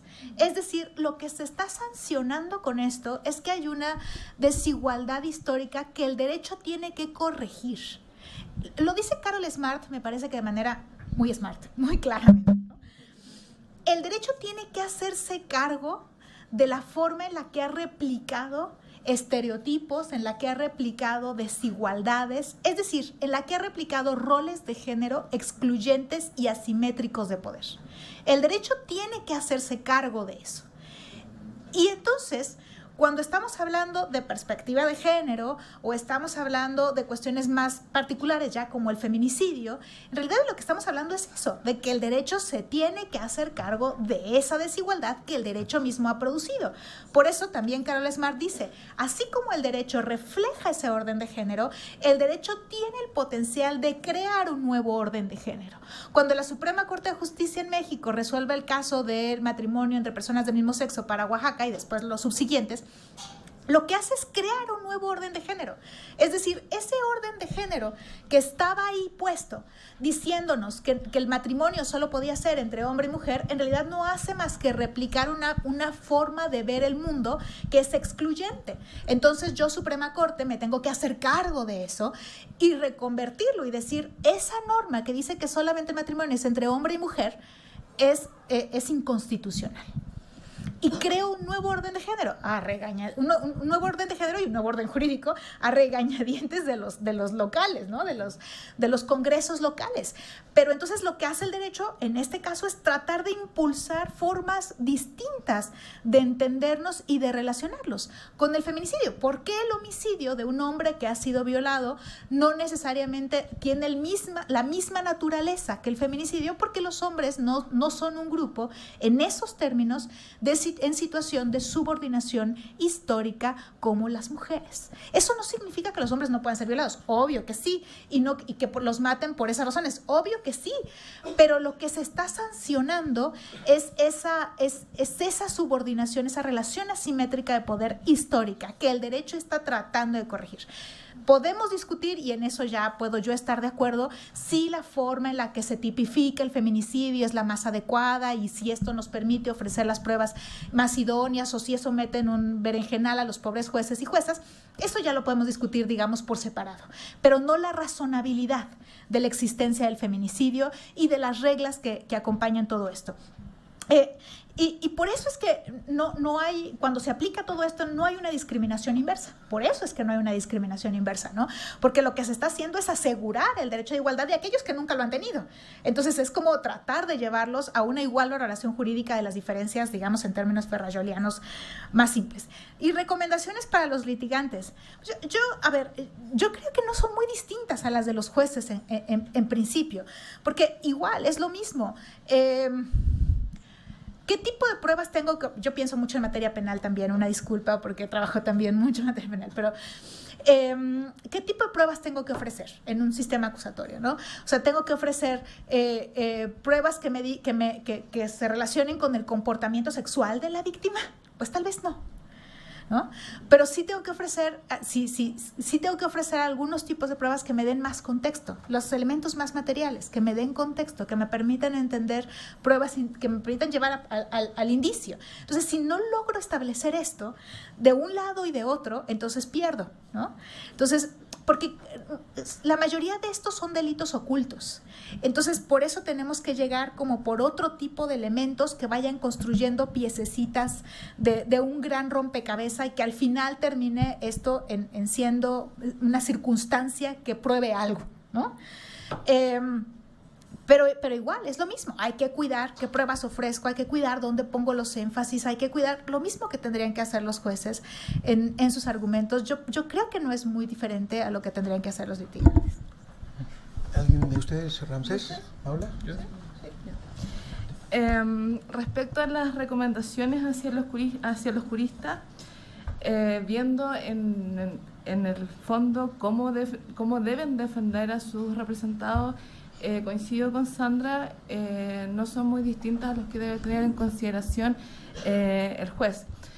El jurista tiene que, como señalé dentro de mi exposición, tener conocimientos respecto a ciertos fenómenos que se relacionan con factores de género. Por ejemplo, el estrés postraumático. Entender que la persona que está siendo víctima de violencia intrafamiliar, lo más probable es que no sea una declaración sencilla y tampoco sea una resolución fácil y de representación del jurista, sino que tiene que analizar ciertos fenómenos, como ya señalé, sociales que se relacionan con la perspectiva de género. Respecto a este tema de violación y homicidio respecto de los hombres, en Chile nosotros hace poco tuvimos un caso de Nivaldo Rojas, si no me equivoco se llama. Era un profesor que fue descuartizado por su mujer y fue arrojado al mar. Pasaron un par de semanas y fue encontrado, y efectivamente hoy en día la cónyuge, pero separada de hecho, está siendo procesada por este homicidio, porque en Chile sí tiene el nombre de homicidio. Pero ¿qué pasó dentro de la sociedad chilena? Surgió la crítica desde ciertos sectores masculinos que todas las mujeres feministas estaban contentas por este homicidio hacia Nivaldo. Entonces hay que entender un hecho. Lo que propone el feminismo, la perspectiva de género, es terminar con estos hechos de violencia y discriminación y diferencia que existe entre ambos géneros. No podemos entender que las mujeres vamos a estar felices porque violen o asesinen a un hombre, porque eso es un falso concepto, y en sí lo único que está realizando es mantener esta diferenciación y esta discriminación entre ambos sexos. Muchas gracias. Ahora sí, compañera, por favor. Después el compañero y después el compañero. Buenas tardes, mi nombre es Idalia. Felicito a todos por su ponencia, son muy interesantes. La pregunta es para todos los integrantes. ¿Es importante el lenguaje inclusivo en la argumentación jurídica con perspectiva de género para empezar a marcar el cambio, o solo basta con acciones o ambas? Acciones me refiero a lo que acaban de comentar, como ciertas herramientas, tomar en cuenta estereotipos, contextos, etcétera. Gracias. Compañero, siguiente. Sí. Compañera. Mi pregunta va hacia el caso chileno expuesto de manera inicial. Entiendo que el esposo quería quitarle la patria potestad, pues porque es bisexual la esposa, y cómo puede ser posible. ¿La qué, perdón? Es lesbiana. Ah, lesbiana. Sí. Ajá, ok. Me queda clarísimo lo de las desigualdades históricas, me queda clarísimo que no es una razón justificable para quitarle la patria potestad de sus hijos. Pero sí me brinca algo, estaba preocupada, creo yo también, por todo el cambio que sus hijos estaban viviendo, la separación de sus padres, y ahora asimilar que tu mamá es homosexual. Creo sí era un impacto hacia los niños, no fue defendido de manera bien, de manera, pues bien, así le dejo la palabra. Me queda claro que no fue defendido y que la razón del que impulsó al papá a exigir eso, pues sí está mal. Pero mi pregunta es, ¿se pudo atender el caso de manera más integral? Es decir, ¿sabes que estás mal? No puedes quitarle a tu esposa, a tus hijos por el hecho de que sea homosexual. Es un cambio que los niños van a cambiar, pero caray, también ver a los niños, ver qué tanto están asimilando, que de repente no esté tu papá en tu casa y que de repente, asimilar que tu mamá ya esté con otra mujer, es algo que van a tener que asimilar. Me queda claro que van a tener que respetar a su mamá y seguir amándola, sí, pero es una realidad que el proceso para que lleguen a ese punto, creo yo también se tuvo que haber cuidado, se tuvo que haber vigilado, y sí, sí, la razón de género brincó de manera principal y alarmante, pero desde mi punto de vista, lo principal acá era salvaguardar la integridad emocional y psicológica de los niños. Y mi pregunta es justo eso, ¿se pudo atender el caso de manera más integral, abordando estos dos puntos que razono de esta manera? Gracias. Compañero, ahí atrás. Tú también ibas a preguntar. Bien, de una vez, sí. Okay. Felicidades también. En relación al feminicidio, quisiera saber si existe ya una obligación por parte de la Corte o de una ley exclusivamente de la Federación para que todos los estados legislen en este sentido. Y la segunda cosa es que en caso de que no lo sea así, es decir, en caso de que no exista una tipificación del feminicidio por los congresos locales, si el juez con puros argumentos podría ayudar, y en base también en la perspectiva de género, a tipificar, de alguna manera tipificarlo, ¿no? Es decir, aumentar ahí con argumentos este aspecto. Y si este feminicidio, estos delitos van a ser por siempre así regulados, o va a llegar un momento en que ya habría que reformar las constituciones para eliminarlo. Compañero, por favor. Voy a ser políticamente incorrecto sobre el riesgo de que mi compañera de mesa... Yo soy abogado colombiano y trabajo en una corporación judicial. Y a mí me ha preocupado un poco el tema del Me Too y todo el movimiento, incluso eso en Francia con los académicos tiene una gran crítica y académicas, en el sentido de que uno siente primero hay un juicio público cuando es un personaje, digamos, hay un juicio público anterior al juicio judicial en el que uno ve que los hombres son condenados, digamos, por la opinión pública. Y luego uno ve que son armas políticas, digamos, cuando se está aspirando a algún cargo o algo, muchas veces salen temas de género contra esas aspiraciones políticas me parece que se está volviendo una tendencia cada vez más. Entonces, mi pregunta es, y cuando uno va a fallar ese tipo de casos, a decir, uno de los argumentos fuertes en la realidad es, si sacamos ese caso de manera contraria, nos van a moler la opinión pública, digamos, en las altas cortes. Entonces, yo quisiera preguntarles, esa presión mediática, ¿qué tanto creen ustedes que influye sobre condenas desfavorables para los acusados? Digamos, sé que hay estudios que en la realidad pues hay mucha impunidad en temas de género, pero en los temas que acceden a la opinión pública, yo creo que pasa al contrario, digamos que los jueces no son o no somos capaces de irnos contra la opinión pública y ya la persona está condenada desde el inicio. Vamos a hacer la última pregunta. Compañera, por favor.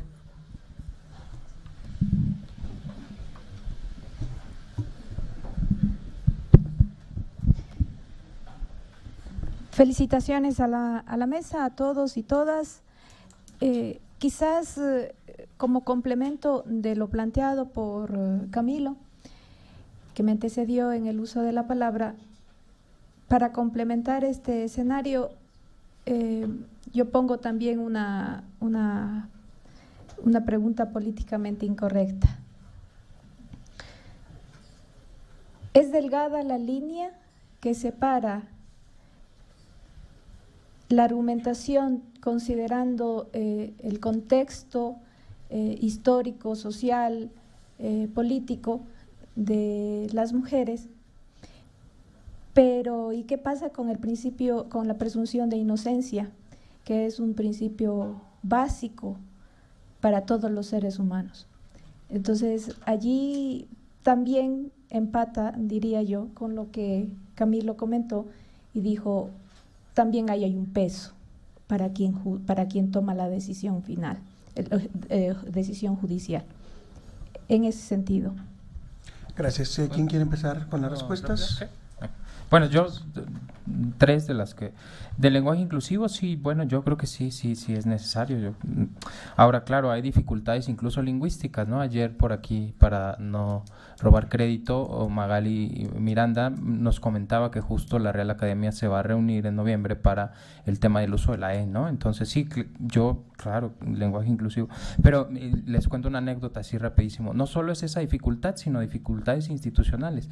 En el tribunal donde laboro hemos utilizado de forma alterna, ¿no? Femenino, masculino, sin importar, digamos, niño a veces, en la misma sentencia, y se ha podido. A través de eso, algunos casos generaron una tesis aislada, llega a la corte y seguía esa misma mecánica. A veces hablaba niños y a veces hablaba niñas. En la corte, en el área de sistematización, nos devolvieron con corrección, pone todo en masculino, niño. Entonces, bueno, tenemos ese tipo de dificultades que también hay que trabajar con eso. De feminicidio, los estados, según el dato que yo tengo, 2017, la mitad de estados están pendientes de legislar sobre esa materia. Está en federal y hay algunos estados que sí lo tienen. Y difícilmente pienso yo que un juez que no cuente, digamos, con el tipo penal podría construir algo. Sí, eso creo que escaparía, ¿no? Es decir, si está el homicidio solo previsto, no lo sé, me queda… Viola el principio de legalidad, nada más, sí, el 14 constitucional. por supuesto, o sea, creo que no habría forma de justificar. Y bueno… En México, claro. y de la presión mediática. Yo, bueno, nada más por aclarar, quizá lo dije muy rápido, pero, o sea, creo que la presunción de inocencia se tiene que respetar. Pero sí, el acento también está en que existan pruebas suficientes, es decir, no ignorar el principio de presunción, simplemente que tampoco es que haya una oposición porque existen las pruebas de indicio, ¿no? Yo me quedaría hasta ahí. Paola, Sandra. Sí. Paola. No sé, Sandra, ¿no? Si quieres de caso chileno, sí. Ya. Respecto al tema del lenguaje inclusivo, voy a ser muy breve. El lenguaje sí es crea una realidad social y puede ayudar en algunos casos a mantener el machismo, pero creo que debemos no abocarnos al tema de si debe usar o no el lenguaje inclusivo, sino ya empezar a implementar recursos públicos para combatir la discriminación de género. Porque actualmente, por lo menos en Chile, se está utilizando varios recursos públicos para implementar en los distintos organismos el estudio de la perspectiva de género para que los funcionarios, y tanto funcionarios públicos como funcionarios judiciales, entiendan de qué se trata esta discriminación de género. Pero, al contrario, Sensu existe, a pesar de que existe esta utilización de excesivos, o sea, no excesivos, pero hartos recursos públicos, existe escaso recurso personal. Porque el Estado está invirtiendo, pero la gente sigue sin entender de qué se trata esto de perspectiva de género. Ahora, respecto al caso de Karen Atala, debemos partir de que por sí, la separación de los padres va a generar un daño en los hijos, ya sea si es que vienen desde una familia heterosexual o desde una familia homosexual. Dentro del proceso de menores sí se ventiló, se realizaron informes a Karen Atala de habilidades parentales y estos informes señalaron que Karen Atala poseía todas sus habilidades para ejercer el cuidado personal y la atención de sus hijos, y también se realizaron pericias a los menores, y por los mismos dichos que ellos, los mismos hijos señalaron, no se observó que ellos se vieran de alguna manera perjudicados por la orientación sexual de la madre, y es por eso que tanto el Tribunal de Menores como la Corte de Apelaciones le entregaban el cuidado personal a ella y no al padre, porque tampoco se pudo derribar así la presunción que establecía el Código Civil, que en caso de que los padres vivan separados, el cuidado personal le correspondía a la madre. Sandra. Sí, yo voy con las preguntas, ¿cómo era? Políticamente incorrectas. No, en realidad yo estoy totalmente de acuerdo con ustedes. A ver, el punto no es guiarse por lo que dicen los medios. Estos casos, decía Cecilia Medina, que chilena, por cierto, que fue el espíritu detrás de Campo Algodonero, mi profesora en estos temas, que cuando uno resolvía casos con perspectiva de género, uno tenía que ser lo más técnico posible. Que si hay un espacio donde uno tiene que ser técnico, es resolviendo estos casos. Porque es aquí en estos casos donde más te van a criticar, donde más te van a observar, donde más van a decir que lo hiciste mal. Entonces son los casos que tienen que ser los más técnicos de los técnicos. ¿Qué es lo que está pasando? Que efectivamente las autoridades judiciales sienten una presión mediática, pero esto trae consecuencias terribles, no solamente para los imputados, también para las víctimas y para el movimiento feminista. Porque entonces desacredita en mucho el movimiento y no deja ver, no deja visibilizar las problemáticas de manera adecuada. ¿Qué es lo que está pasando, por ejemplo, en la Ciudad de México, con varias sentencias que tuve la oportunidad de revisar? Hay muchos casos donde, pero ni de lejos son feminicidio, pero le ponen feminicidio solamente porque es una mujer la que murió, ¿no? O hay una niña que asesinaron junto a su madre y entonces es feminicidio porque es niña. Pero no tiene ningún otro elemento probatorio, ningún otro hecho que te pueda decir, que hay una razón de género. Eso hace mucho daño, por supuesto, en primer lugar al imputado. Viola la presunción de inocencia. A lo mejor sí cometió un homicidio, pero en la mayoría de estos casos ni siquiera, ¿no? Yo podría decir que ni siquiera está probado el delito, pues. Y están por feminicidio porque lo que interesa es subir los números que digan que el tribunal tiene un montón de sentencias de feminicidio. Bueno, ese es un mal indicador, un pésimo indicador, que le hace daño a todos. Y el segundo grupo de casos que están en la misma son los casos de trata de personas. Las personas condenadas por trata de personas suelen ser las meseras que trabajan en los bares, por lo menos en la Ciudad de México, que no tienen ningún control sobre el hecho delictivo, sobre el acto punible, no tienen control del hecho Y a ellas son las que están siendo condenadas por trata, porque de la misma manera lo que importa es decir que la Ciudad de México tiene un montón de sentencias de trata de personas. Esto no ayuda en lo absoluto, ni al movimiento feminista, ni a las mujeres, ni a las víctimas, y mucho menos al imputado. Por eso tienen que ser casos absolutamente técnicos y asumir el sesgo. Asumir el sesgo que tenemos todos, y a lo mejor el sesgo viene por los medios de comunicación. Entonces, no, yo sin tapujos diría, hay que decir que esas son malas sentencias. Hay que decir, si un juez decidió de una manera determinada por presión mediática, hay que decirlo. Hay que hacerlo evidente, porque eso no ayuda a nadie, ¿no? Tal vez solo al juez que siente que su conciencia queda más tranquila, ¿no? Pero no ayuda a nadie. Entonces, no, por supuesto que no me parecen preguntas políticamente incorrectas, me parecen preguntas absolutamente necesarias en estos contextos. No aceptemos, o yo por lo menos como feminista y como abogada, no puedo aceptar ese tipo de sentencias, jamás. Como no puedo aceptar que se violen los derechos de uno para proteger los derechos de otro, ¿no? En lo que ya nos comentaba Paola. Y bueno, me quedaría hasta aquí nada más para allá. Bueno, yo quiero cerrar con dos pequeños comentarios, si me permiten, para cerrar la mesa, sin antes agradecer a todo el mundo su participación. Primero, no puedo dejar de mencionar tu pregunta, lo del lenguaje inclusivo en argumentación, ojo, o sea, es contextos, ¿no? Porque yo estoy como Ramsés, creo que es muy difícil argumentar en contra de la necesidad de ir derribando los prejuicios de género, y empieza con el lenguaje. Retomo lo que dijo, absolutamente de acuerdo con Paola. Claro, bordados o resultados, porque a lo mejor hablamos muy todos y todas, pero somos unos discriminadores terribles, ¿no? En la realidad. Yo prefiero enseñarle a mi hijo comportamientos igualitarios que lenguaje igualitario. Hay que enseñar las cosas, y una cosa no está peleada con la otra, creo que no estamos de acuerdo. Ahora, en argumentación jurídica, hay un libro de Manuel Atienza, poco conocido, que es un libro que escribió para argumentación en materia de legislación. Es el único libro en español que hay sobre esto, una argumentación en materia legislativa. Y uno de los niveles de racionalidad que él imprime o pone como test para vigilar la correcta comunicación de una regla del derecho, de una norma jurídica, bueno, de un enunciado normativo, para ser precisos, es la racionalidad lingüística. Creo que tu pregunta, yo no tengo la solución, pero es un problema de la argumentación. De ustedes que se dedican a la argumentación jurídica, yo también, tenemos un problema aquí a los que estamos dedicados a esta materia. Porque si empezamos a tomarnos en serio estos desiderátums, estas prospectivas o estas directrices de género que nos enseñan muy bien el feminismo, y lo metemos a la buena argumentación, a los niveles de racionalidad, como dice Manuel Atienza, me va a costar mucho trabajo a mí articular un buen argumento vigilando el todos y todas. Me explico, el lenguaje incluyente. Si el lenguaje incluyente va a restar racionalidad lingüística, a lo mejor sube en racionalidad ética. También lo controla Atienza. Pero, ¿qué hago si mi regla con la que estoy trabajando, con la que voy a aplicar un caso concreto, tiene un alto nivel de racionalidad ética, pero un bajo nivel de racionalidad lingüística, y no se entiende, no se comunica?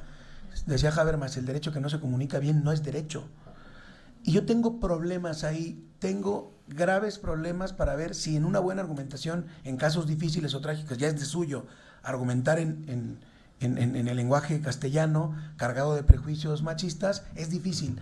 Ahora, aumentarle una presión para además vigilar el tema de lenguaje incluyente me parece complicado. O sea, ¿cómo vamos a argumentar? Lo mismo que pasa en la literatura o en el arte. Si algunos artistas o algunos literatos están escribiendo novelas y que describen cosas terribles, se les pide que tengan el lenguaje inclusivo, a lo mejor el arte disminuye. Entonces, ese es un problema. Segundo, la solución del dilema, no puedo estar más de acuerdo contigo, recuérdame tu nombre, por favor. César. Que con César, claro, porque sí, la pregunta era tramposa, la pregunta era por ahí, los temas, ¿no? Yo inclusive lo advertí, dije, me robé la idea de Alexi, no es la idea de Alexi, me robé el nombre, pues, el nombre. Y sí, efectivamente, yo creo que uno tiene muy buenas razones para pensar que no hay diferencias esenciales, como cuando le preguntaron a Atienza sobre si había diferencia entre la argumentación constitucional y la no constitucional. Y Atienza decía, no, esencialmente no, es la misma argumentación. Y termino simplemente con la cita de dos grandes, para cerrar la mesa. A ver, con lo que dijo Sandra y sus preguntas de hoy, y Paola y Ramsés y todo. Uno es Eugenio Buligin. Eugenio Buligin, que es un positivista, es un formalista del derecho, un gran matemático además, de formación. Alguna vez le preguntaron aquí en México por qué él seguía abrazando la horma del positivismo. Yo soy alumno de Atienza y no me considero positivista tampoco, pero me pareció muy interesante la respuesta de don Eugenio Buligin. Y dijo, para llegar a los derechos humanos, para encontrar los valores del derecho, la justicia, que no es que los positivistas estén peleados con ellos, es una falacia, la vía más segura, el camino más correcto, el camino más adecuado y más firme es la técnica, es la horma del positivismo, respetar las formas del derecho, porque el derecho es el único mecanismo que sin deformaciones nos puede llevar a alcanzar los fines que persigue. Entonces ahí me quedo con esa frase, sin que yo creo que tiene gran peso la frase, es decir, y se combina con lo que decía Atienza, no podemos dejar de aplicar el derecho vigente. Podemos hacer más cosas, ver las razones subyacentes, ver los criterios de corrección, etcétera. Pero no podemos dejar de tratar el derecho como derecho, porque efectivamente, como dice Sandra, nos va el prestigio y nos va en ello la causa que defendemos va en ello, ¿no? Alguna vez Liborio de Hierro dijo que si los derechos humanos se siguen tratando mal, pueden morir de su propio éxito. Cuidado con eso. Y tercero, la última cita. Una vez Ernesto Garzón Valdés, nada más y nada menos, dijo lo siguiente: preocuparse por la técnica de la argumentación como Atienza, como Alexi, que además son medio sus alumnos, preocuparse por evitar falacias, preocuparse por depurar la técnica, eso está muy bien, dice, nadie lo negaría, pero lo más importante de la argumentación jurídica es la persona que está detrás de la herramienta, la persona que argumenta. Y si le hacemos caso a Ernesto Garzón Valdés, una parte fundamental del manejo adecuado de las herramientas argumentativas es qué teoría del derecho, qué teoría de la democracia, qué teoría de la igualdad tenemos. Porque de nada sirve que te vayas a 15 cursos de Alicante, a 400 congresos de argumentación y tú defiendas, y voy a utilizar las palabras argentinas de don Ernesto, defiendas hijoputeses. Porque puede ser el mejor, el más hábil argumentador para defender causas fascistas, causas antidemocráticas, causas discriminatorias, causas que provocan dolor en la gente, y puede ser un enorme argumentador. ¿De qué depende entonces acá? ¿Qué concepción de la igualdad tenemos? Y hoy se habló de igualdad. ¿Qué concepción de la igualdad vamos a tratar? Una concepción de igualdad solamente de características, pues estamos perdidos, entonces nunca vamos a trabajar, a avanzar en el género. Pero si la concepción es de igualdad estructural, de igualdad de trato, y eso la filosofía del derecho ofrece muchas herramientas para ello. Por lo tanto, cierro diciendo, efectivamente los problemas de la argumentación jurídica se resuelven utilizando los propios criterios que la argumentación o las diversas teorías o las diversas corrientes exigen, aplicadas bien y con buenas concepciones del derecho, de la democracia y de la igualdad o de la justicia, y eso nos tendrá la mitad del camino resuelto. Lo demás quizás tenga que dejarse a la fortuna. Muchas gracias. Pido un aplauso a los panelistas. Les agradezco mucho a ustedes. Gracias.